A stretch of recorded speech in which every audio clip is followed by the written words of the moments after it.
Hello, everybody. I'm Doug Limerick, and this is Limerick on Life.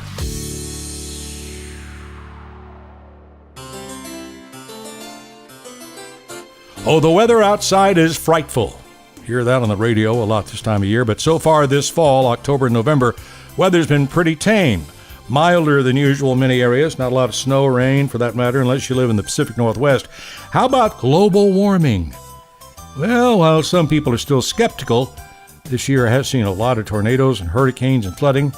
Thing is, the warming of the planet also means abrupt changes in weather, and now a bunch of meteorologists predicting big changes for much of this country by the end of next week. Much colder. For some of you, snow, possibly lots of snow.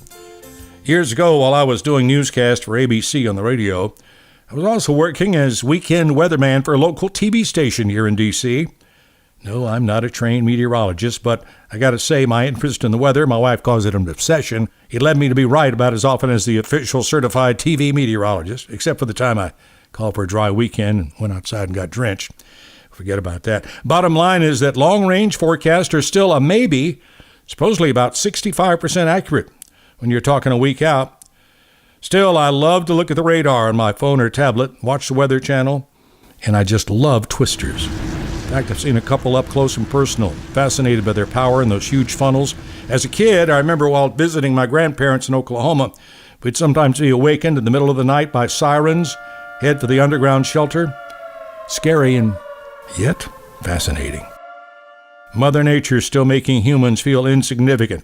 By the by, I recently saw a stat that at any given time, there are about 2,000 thunderstorms occurring on planet Earth. And as for snow, some of you are hoping for a white Christmas? Skiers?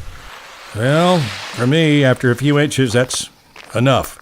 I've been in one too many blizzards in places like Syracuse and Boston. I've had my fill of 2-foot deep snows. What's that I see in a neighbor's front yard?